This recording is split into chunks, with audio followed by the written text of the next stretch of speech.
प्रिय विद्यार्थियों, नमस्कार।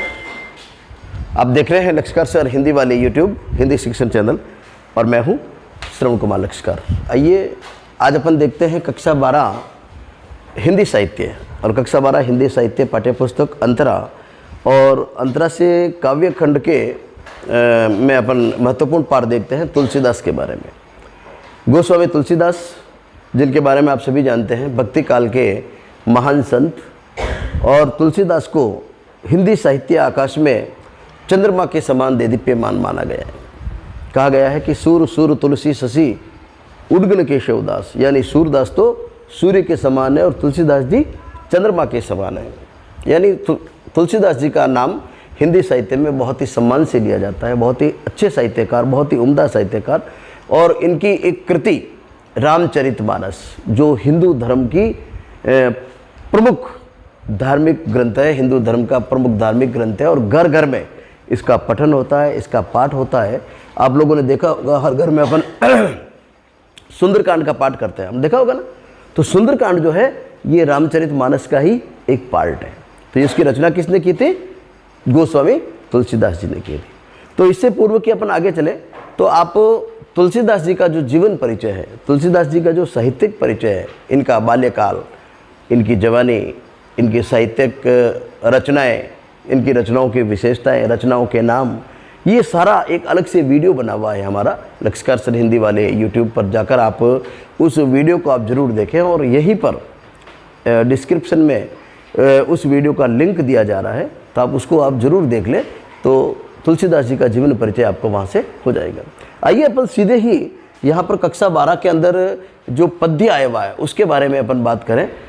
अपना जो पद्य है, अपना जो टॉपिक है, भरत राम प्रेम, भरत राम प्रेम। और ये कहाँ से लिया गया है?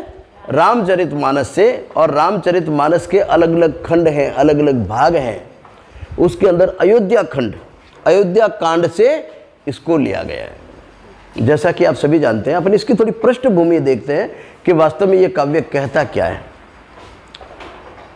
आप सभी जानते हैं राजा दशरथ, जिनके 4 पुत्र थे, राम, लक्ष्मण, भरत और शत्रुघ्न, 3 रानियां थी। और रानी जो कैकेयी थी, जिसका पुत्र भरत, और रानी कैकेयी अपने पुत्र मोह में जब राजा दशरथ श्री राम का राज्याभिषेक करने वाले थे, राज्य तिलक करने वाले थे, तो एक दिन पहले कोई 2 वर कैकेयी को राजा दशरथ देने वाले थे, क्योंकि कैकेयी ने किसी ज़माने में राजा दशरथ की सहायता की थी। तो राजा दशरथ से 2 वर उसके बकाया थे, तो उसने मंथरा के कहने से 2 वर मांग लिए। और 2 वर में भी क्या मांगा कि राम को तो 14 साल का वनवास और भरत को राज्याभिषेक। अब राजा दशरथ वचनों से बंधे हुए थे, वचन दे दिए, प्रभु श्री राम को वनवास मिला। उस समय जब ये घटना होती है महलों के अंदर, तो भरत जो होते हैं अपने ननिहाल गए हुए होते हैं।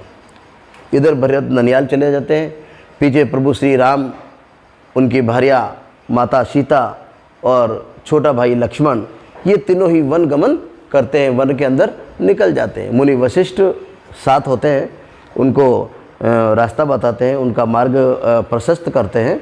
तो अब वो वन में चले जाते हैं, पीछे से भरत आते हैं। इधर जब राम, लक्ष्मण और सीता चले जाते हैं, तो राजा दशरथ बड़े परेशान हो जाते हैं, बड़े दुखी होते हैं कि मेरे हाथ से ये क्या हो गया। और राजा दशरथ पुत्र के वियोग में मृत्यु हो जाती है। राजा दशरथ की पुत्र के वियोग में क्या हो जाती है? मृत्यु हो जाती है। अब भरत को ननिहाल भेजा जाता है, समाचार भेजा जाता है कि तुरंत आइए, पिताजी की मृत्यु हो गई। भरत आते हैं, देखते हैं सारा ये क्या विधि का विधान। राम जंगलों में चले गए, सीता मैया है नहीं, लक्ष्मण साथ चले गए, पिताजी की मृत्यु हो गई। भरत के सामने बड़ा संकट खड़ा हो जाता है। और तब भरत अपने जो मुनि थे, वशिष्ठ मुनि, उनसे कहते हैं, वो कहते हैं और वशिष्ठ मुनि को पूछते हैं, वशिष्ठ मुनि को पूछते हैं कि हे मुनिवर, मैंने ऐसा क्या कर लिया, ये ऐसा क्यों हुआ। राम को जो राज्याभिषेक होना चाहिए था उनको जंगल में भेज दिया। मैं प्रभु श्री राम की सेवा करना चाहता था कि मेरे लिए राज्याभिषेक की तैयारी हो रही है, और राजा दशरथ जिनकी अभी बहुत लंबी उम्र थी, लंबे समय तक हमारे ऊपर आशीर्वाद रहना था, आज उनकी मृत्यु हो गई। तो वो भरत उनसे पूछते हैं, तो भरत जी को जवाब देते हैं वशिष्ठ मुनि। भरत जी को कौन जवाब देते हैं? वशिष्ठ मुनि जवाब देते हैं। और तुलसीदास जी लिखते कौन है? तुलसीदास जी रामचरितमानस में लिखते हैं, सुनहु भरत भावी प्रबल, कहूँ सुनहु मुनिनाथ, हानि लाभ जीवन मरण, जस अप जस विधि हाथ। वो कहते हैं कि हे भरत, ये तो विधि का विधान है, हानि लाभ जीवन मरण यश अपयश ये सब विधि का विधान है, अपने बस में नहीं है, विधि को यही मंजूर था। ये प्रसंग बिल्कुल थोड़ा सा अलग है। उसके बाद में भरत अपने भाई के वियोग में व्याकुल होता है, और भरत कहते हैं कि मैं अपने भैया को मना कर लेके आऊँगा, अपने भैया को मना कर लेके आऊँगा। तो भैया राम, ये भरत वशिष्ठ मुनि अपने गुरु को साथ लेकर जाके, हो सकता है मेरे से नहीं माने, गुरु जी आप चलो साथ में, तो वो गुरु जी को साथ लेता है। अब भरत जब रवाना होते हैं तो साथ में अयोध्या की प्रजा रवाना हो जाती है, अयोध्या की प्रजा रवाना हो जाती है। जो गांव के अयोध्या के जो बड़े बड़े दलपति थे, बड़े बड़े सेनापति थे, बड़े बड़े उनके गांव के प्रतिष्ठित जो नागरिक थे, वो जब रवाना हो जाते हैं और चित्रकूट में पहुंचते हैं। कहाँ पहुंचते हैं? चित्रकूट में। चित्रकूट के जंगलों में वहाँ पर प्रभु श्री राम उस समय पहुँचे होते हैं। और चित्रकूट वर्तमान में उत्तर प्रदेश और मध्य प्रदेश की सरहद के ऊपर मंदाकिनी नदी आई हुई है। कौन सी नदी आई हुई है? मंदाकिनी नदी। उस मंदाकिनी नदी के किनारे है ये चित्रकूट। ये देखिए, ये चित्रकूट, यहाँ पर ये मंदाकिनी नदी। ये तो ऊपर तो आ गया यूपी, नीचे आ गया एमपी। ये है नदी, कौन सी है? मंदाकिनी नदी। कौन सी नदी भाई? मंदाकिनी नदी। और यहीं पर आया हुआ है चित्रकूट। अब यहाँ पर आज भी अपन चित्रकूट जाते हैं। मैं जाके आया था आज से 2 साल पहले, चित्रकूट गया तो वहाँ पर भरत मिलन का जो स्थान है, राम और भरत जहाँ मिले, वह स्थान वहाँ पर दर्शनीय है, पूजनीय है, वंदनीय है। तो अब भरत जी वहाँ मिलते हैं। तो सबसे पहले तो जो वशिष्ठ मुनि हैं वो राम को समझाते हैं कि भाई वापस चलो, आपकी बात पूरी हो गई, आपने पिता का मान रख दिया, सब कुछ हो गया, अब वापस चलो।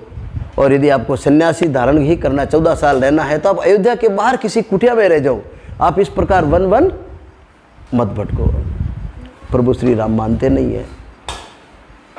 सभासद बैठी हुई है, पूरी मीटिंग बैठी हुई है, क्यों अयोध्या के लोग गए थे साथ में, आसपास के लोग भी आ गए, कुछ चित्रकूट के लोग भी आ गए, आसपास तो होता है ना भाई, वो हो गए।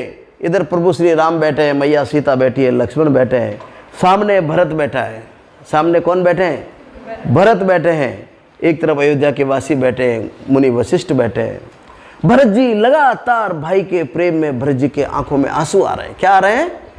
आंसू आ रहे हैं। क्यों आ रहे हैं? हे भैया वापस चलो, हे भैया वापस चलो, मेरे कारण यदि मैं न होता, कैकेयी का पुत्र मैं न होता, तो कैकेयी ऐसा वरदान नहीं मांगती और आज ये स्थिति नहीं होती। तुम्हारी इस दशा के कारण, इसका कारण मैं हूं। भरत अपने आप को दोषी मानते हैं। तो भरत जी रो रहे हैं।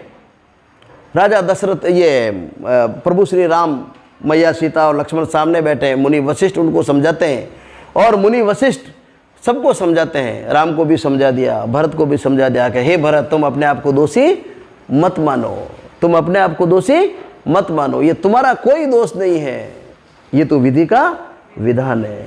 इस प्रकार जब सब समझाते हैं तो ऐसी सभा में, सभा बैठ गई तो वशिष्ठ मुनि बोल लिए।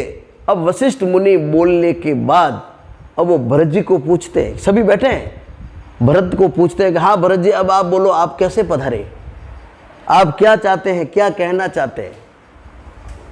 तो भरत अपनी बात कहने के लिए खड़े होते हैं। भरत अपनी बात कहने के लिए खड़े होते हैं और भरत अपनी बात कहते हैं। किसको कहते हैं? प्रभु श्री राम को कहते हैं। सभा को सुनाते हैं, वशिष्ठ मुनि को सुनाते हैं, सभी को सुनाते हैं। अब यहाँ पर ये भरत जो अपनी बात कहते हैं, वही बात तुलसीदास जी ने अयोध्या कांड में रामचरितमानस के माध्यम से हमारे सामने रखी है। तो इस पाठ को अपन पढ़ते हैं, यहाँ से ये शुरू होती है। निकालिए पहला पद्य अपन देखते हैं। मैं पढ़ूंगा, आप इसको सुनेंगे, ठीक है? और आपको इसी राग में इसको पढ़ना। ये चौपाई है। ये क्या है? बोलिए क्या है? चौपाई। चौपाई में 4 पद होते हैं, प्रत्येक पद में 16-16 मात्राएं होती है। प्रत्येक पद में 16-16 मात्राएं होती है। चौपाई है। देखिए, पुल की शरीर सभा बैठाडे, नीरज नयन नेह जल बाढ़े, कहब मोर मुनिनाथ निबाहा, एहि ते अधिक कहो में कहाँ, मैं जानऊ निज नाथ सभाऊं, अपराधी हूँ पर को हुन काऊं, मोह पर कृपा स्नेहु बिसेखी, खेलत खुनिस न कबहूँ देखी, शिशुपन ते परिहर हेउ न संगु, कबहु न कीन मोर मन बंगु, मैं प्रभु कृपा रीत जी जोही, हारे हूँ खेल जिता वही मोही, महु स्नेह सकोच बस, सन्मुख कही न बेन, रामा सन्मुख कही न बेन, दर्शन तृपित न आज लगू, दर्शन तपित न आज लगी, प्रेम पिया से नैन सियावर रामचंद्र की जय। तो ये ऊपर वाले तो थे चौपाइयाँ, और नीचे वाला जो एक क्या है? दोहा है, ठीक है? तो दोहा और चौपाई में आपको अंतर भी समझ में आना चाहिए, इनकी राग भी समझ में आनी चाहिए। दोहा में क्या होता है, कितनी मात्राएं होती है, कितने पद होते हैं, किस प्रकार का छंद होता है, इसके बारे में भी दोहा हमारा पूरा वीडियो बना हुआ है। आप उसको जरूर देखें, आप उसको समझें आप। तो अब इसको अपन अर्थ करते हैं। तो सबसे पहले तो दृश्य अपने सामने आ गए, सभी सभासद बैठे हैं, भरत जी रोते हुए, भरत जी की आंखों में आंसू हैं। अब वो भरत जी खड़े होकर बोलना चाहते हैं। वशिष्ठ मुनि ने कहा, हाँ भरत जी आप बोलो, आप कैसे आए, आप क्या कहना चाहते हैं? मेरे साथ तो आए, पर भाई को तो तुम ही कहोगे भाई, आपके मन में क्या है? अब वो भरत जी कहते हैं, पुल की शरीर सभा बह ढाडे। पुल की शरीर, भैया को देखकर उनके शरीर में पुलकन हो गई, यानी शरीर खुश हो गया, रोम रोम पुलकित हो गया। भाई के दर्शन होते हैं, प्रभु श्री राम के दर्शन करके रोम रोम पुलकित हो गया। और सभा बैठाडे, और सभा के बीच में प्रभु श्री राम के सामने सभा बैठी है, और सभा के बीच में कौन खड़े होते हैं? भरत जी खड़े होते हैं। नीरज नयन नेह जल बाड़े, और नीरज नयन, नीरज कमल, नीरज किसे कहते हैं? कमल। नीरज नयन, कमल नयनों में, यानी भरत जी की आंखों में कमल रूपी जो आंखें हैं, उनके अंदर जल की बाढ़ आ गई। यानी भरत जी की आंखों में क्या आ रहे हैं? आंसू आ रहे हैं। वो रोते हुए अपने भैया के सामने देख रहे हैं, पूरी सभा के सामने भरत जी रो रहे हैं। कहब मोर मुनिनाथ निबाहा, एहि ते अधिक कहो में कहा। हे मुनिनाथ, जो कुछ भी कहना था वो तो आपने कह दिया। भाई विश्वामित्र, ये मुनि वशिष्ठ ने कहा ना, कहा कि नहीं कहा? राम को भी समझा दिया, लोगों को भी समझा दिया, सभी बात हो गई, और भरत जी को भी कह दिया कि भाई तुम्हारी कोई गलती नहीं है, तुम अपने आप को दोषी मत मानो, ठीक है? तो हे भरत जी कहते हैं कि हे नाथ, हे वशिष्ठ मुनि, जो कहना था वो तो सब कुछ आपने कह दिया, अब मैं क्या कहूँ, मेरे पास कहने को कुछ है ही नहीं। कब मोर मुनिनाथ निबाहा, एहि ते अधिक कहो मैं कहा। इससे अधिक मैं क्या कह सकता हूँ? यानी जो कुछ कहना था वो आपने कह दिया, और वही बातें हैं। और भरत जी रोने लग जाते हैं, भरत जी की आंखों में आंसू आ रहे लगातार। मैं जानऊ निज नाथ स्वभाव, अपराधी हूँ पर कोहन काहूँ। भरत जी कहते हैं, मैं, मेरे जो नाथ हैं, नाथ कौन? भरत जी के नाथ कौन? श्री राम। नाथ कहते हैं भगवान को। ये जो मेरे भगवान है, ये जो मेरे बड़े भाई है प्रभु श्री राम हैं, मैं जाना हूं निजनाथ स्वभाव, मैं इनका स्वभाव जानता हूं, मैं इनका स्वभाव जानता हूं। अपराधी हूं पर को न कहूं, सामने यदि अपराधी भी आ जाए तो ये उसको भी कुछ नहीं कहते। सामने कोई अपराधी भी आ जाए तो उसको भी कुछ नहीं कहते। यानी ये तो दया निदान है, अपराधियों के ऊपर भी दया करते हैं। इसलिए प्रभु श्री राम मुझे कुछ नहीं कह रहे हैं। मोह पर कृपा स्नेहु बिसेखी, खेलत खुनिस न कबहू देखी। वो कहते हैं भरत जी कि इनकी मेरे ऊपर विशेष कृपा रही है, प्रभु श्री राम की मेरे ऊपर विशेष कृपा रही है, विशेष दया करते हैं मेरे ऊपर। और खेलत खुनिस न कबहू देखी, कभी खेल खेल में भी ये मेरे ऊपर नाराज नहीं हुए। नाराजगी तो बहुत की दूर, खेल में भी नाराज नहीं हुए। इतने बड़े विशाल हृदय दीन दयाल जी से कहते हैं, गरीबों के हितैषी कहते हैं, कह सकते हैं अपन इसके। ये इस प्रकार के प्रभु श्री राम हैं, इन्होंने कभी भी किसी के ऊपर नाराजगी जाहिर नहीं की और मेरे ऊपर तो विशेष कृपा है, और इसीलिए ये मुझे दोषी नहीं मान रहे। शिशुपन ते परिहेर उन संगु, कबहुन कीन मोर मन बंगु। शिशुपन ते, शिशुपन, शिशु, शिशु किसे कहते हैं? बालक। शिशु किसे कहते हैं? और शिशुपन बालपन, यानी जब छोटे थे, बालक थे। शिशुपन ते परिहरेऊ, परिहरेऊ यानी त्यागना, परिहरेऊ यानी त्यागना। बालपन से आज तक इन्होंने मुझे अपना हमेशा साथ रखा है, कभी भी मुझे अपना संगी बनाकर छोड़ा नहीं, यानी उन्होंने मेरा संग नहीं छोड़ा है। शिशुपन ते परिहरेऊ संग, इन्होंने कभी भी मेरा साथ नहीं छोड़ा है, यानी हमेशा इनकी कृपा मेरे ऊपर रही है। कबहू न कीन मोर मन भंगु, और कभी भी मेरा दिल नहीं दुखाया, मेरे मन को, भंगु यानी तोड़ना, मेरा दिल नहीं तोड़ा। क्यों दांत निकाल रहा है, दिमाग खराब है क्या? कभी भी इन्होंने मेरा दिल नहीं तोड़ा है। कबहू न कीन मोर मन भंगु, इन्होंने कभी भी मेरा दिल नहीं तोड़ा, यानी कभी भी इन्होंने मुझे डांटा नहीं, कभी मुझे कटु शब्द नहीं किए, कभी मुझे छोड़ा नहीं। इनकी विशेष कृपा मेरे ऊपर रही है। कौन कह रहा है? कौन कह रहा है? भरत जी कह रहे हैं। किसको कह रहे हैं?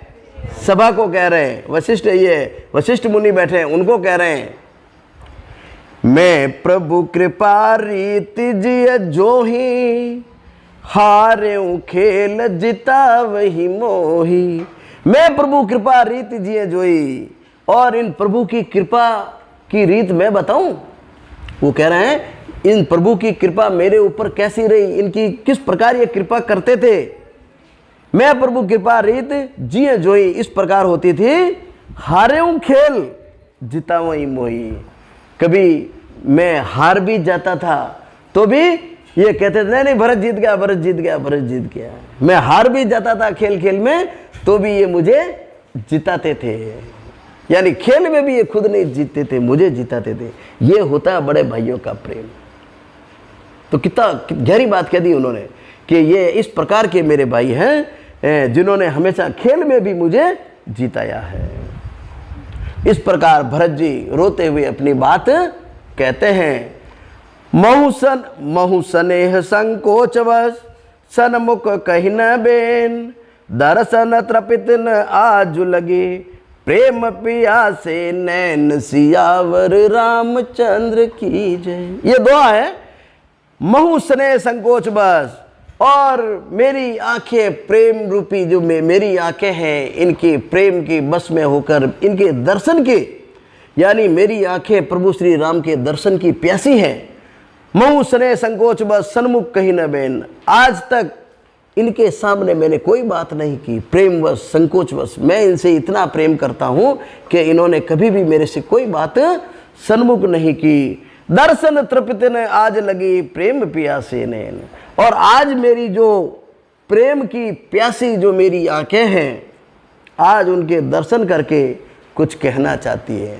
यानी आज तक मैंने प्रभु श्री राम के सामने कभी कुछ नहीं कही, पर आज जो मेरी आंखें हैं, जो इनके प्रेम रूपी प्रेम की प्यासी है, इनके दर्शन करके मुझे कुछ मैं इनको कुछ कहना चाहता हूँ, मेरी आंखें इनको कुछ कहना चाहती है। और आंखें क्या कहना चाह रही हैं? आंखें वही कह रही है कि ये बड़े आदमी हैं, इनकी कृपा मेरे ऊपर हमेशा रही है, तो आज भी इनकी कृपा हो जाए और ये मेरे साथ वापस कहाँ चले? अयोध्या चले। तो ये एक छोटा सा पद्य था। मेरे ख्याल से आप लोगों को बहुत अच्छे तरीके से इसका अर्थ समझ में आ गया होगा। इसके कुछ कठिन शब्दार्थ अपन देख लेते हैं, आप भी देखें, जो नहीं आता वो मुझे आप पूछ लें। आइए अब अपन इसके कुछ कठिन निवारण देखते हैं, कठिन शब्दार्थ देखते हैं।